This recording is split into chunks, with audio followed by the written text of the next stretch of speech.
हमारे नेता जातिवाद से दूर भागते हैं। मैंने यही परीक्षण किया है आज तक का। यदि हमारे लोग जातिवादी होते, हमारे लोग जातिवादी होते तो हम गारंटी के साथ कहते कि हमारे लिए सांसद, विधायक और मंत्री होते। और ये दिनेश ठाकुर आपका छोटा भाई आप लोगों के सामने दावे के साथ कहता है कि यदि आप लोगों ने 5 प्रजापति सैनिक कश्यप समाज को जोड़ने का काम अपने लोगों के साथ कर लिया और जितनी जिसकी संख्या भारी है, जितनी ये लोगों ये चल दिए तो आपको यहाँ देखो ये भी चल दिए। और अरे भाई आदमी को सुनना चाहिए ना बात को बैठ करके।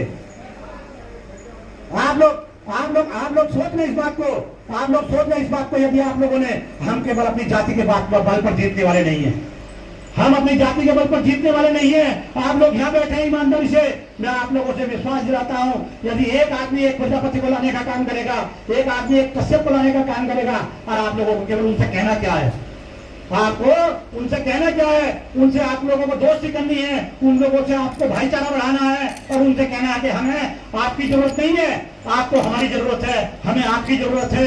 सैनिक को कश्यप की जरूरत है, कश्यप को प्रजापति की जरूरत है, प्रजापति को विश्वकर्मा की जरूरत है, विश्वकर्मा को केवट की जरूरत है, मल्लाह की जरूरत है, निषाद की जरूरत है। मैं चाहता हूँ कि हम 10-15 जातियों के लोग दूसरों को भी भला करने में सक्षम है।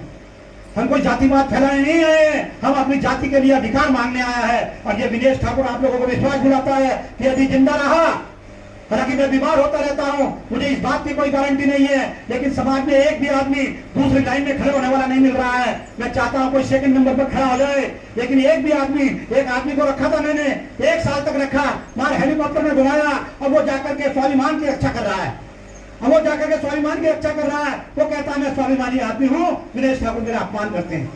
अरे भाई पूछो, आज तक अपमान झेलते आए हो, आज तक तुम्हारा अपमान हुआ है अपनी जाति के व्यक्ति का, अपने समाज के व्यक्ति का जो नेतृत्व करने निकला है, अपनी जान को खेल करके उसको आपको शर्म आती है, उसके सामने आपको स्वाभिमान की बात आती है। ये दिनेश ठाकुर मैदान में आया है, इसको स्वाभिमान की चिंता नहीं है, ये गाँव घूमता फिर रहा है, अपने लोगों को समझाता घूम रहा है। लेकिन मैं बता दूं आप लोगों से, इस दिनेश ठाकुर को, इस समाज को सम्मान दिलाने के लिए निकला है, इसको केवल मौत ही रोक सकती है, इसके अलावा कोई नहीं रोक सकता। किसकी मारे है मैं आप लोगों के, मैं जितने युवा साथी बैठे हैं, ये क्या मानता है इनका, देवेंद्र नहीं, अंकुश, मैं अंकुश से कहना चाहता हूँ, अभी एक और थे वहां के क्या था वो, हाँ, जिनका मैंने नंबर फीड किया है, और ये राम लखन है। मैं राम लखन से कहना चाहता हूँ, राम लखन तुमने बच्चों की एजुकेशन का स्कूल खोल दिया, लेकिन गांव के बच्चों की हालत देखो। तुम अपनी तरफ से बहुत काम करने का काम करते हो, तुम शिक्षा को बढ़ावा देने का काम करते हो।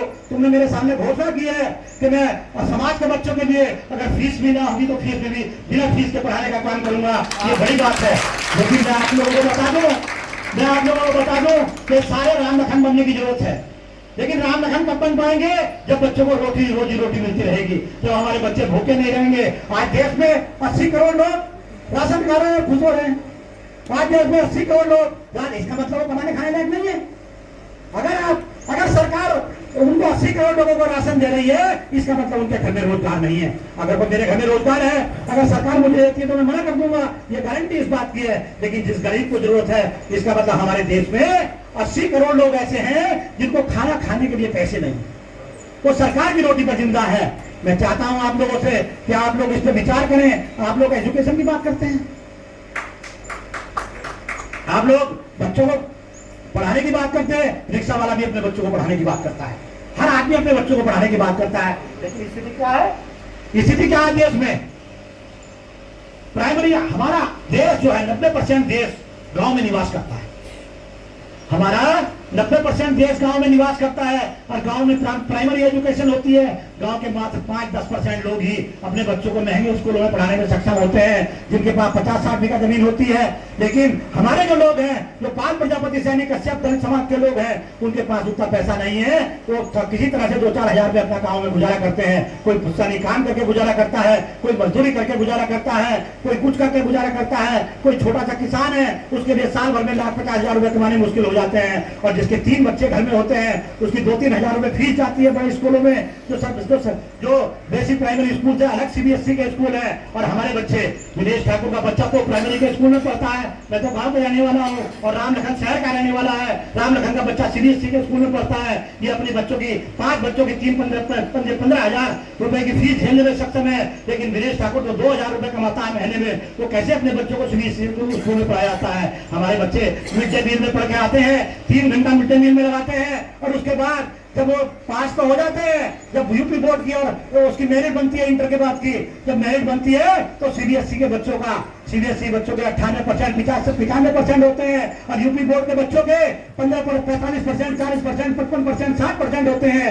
और जब इंटर के बाद जब नियुक्ति का नंबर आता है, जब मेरिट बनती है इंटर की, तो उसमें सीबीएसई बच्चों का चयन हो जाता है, और गाँव का बच्चा रह जाता है। कोई ऐसा प्रतिभाशाली है जिसकी नौकरी लग जाती है, कोई ऐसा प्रतिभाशाली है उसकी नौकरी लग जाती है। वो समाज के लोगों, आप लोगों को समझने की जरूरत है। मैं मानता हूँ ये कान्हा की नगरी है, लेकिन कान्हा जी ने हमारे साथ भी अन्याय किया है। यदि कान्हा जी हमारे साथ अन्याय न करते तो ये समाज के लोग, जब दूसरे लोग विधायक एमपी बन जाते हैं, कान्हा जी को समझना चाहिए, इस भगवान जी को समझना चाहिए, भगवान जी को मानना चाहिए कि ये लोग अब काम करने निकले हैं, गलती उनकी नहीं है। भगवान जी ने हमें भी मकसद दिया है, भगवान जी ने हमें बुद्धि भी दी है, भगवान जी ने हमें, कृष्ण भगवान ने हमें, राजा भगवान ने हमें बुद्धि भी दी है, विवेक भी दिया है, और सबको संपन्नता दी है, योग्यता दी है, लेकिन हमारे लोग राजनीति की ताकत नहीं समझ पा रहे हैं। मैं चाहता हूं जैसे सविता श्री जी का कार्यक्रम हो, मैं चाहता हूं जैसे कर्पूरी ठाकुर जी की जयंती हो, मैं चाहता हूं महापदानंद की जयंती हो, मैं चाहता हूं सैन जी महाराज की जयंती जब मनाई जाए तो अपनी पार्टी के बैनर तले मनाई जाए,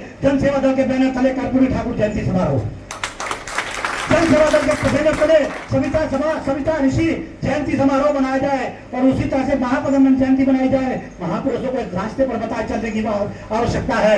हम सविता ऋषि जी हमारे भगवान हो सकते हैं, लेकिन हमारे आइडियल नहीं हो सकते हैं। संत महाराज जी हमारे आइडियल नहीं हो सकते हैं, हमारे आइडियल राजा हो सकते हैं। आप भगवान सविता ऋषि को और सैन जी महाराज को हम लोग भगवान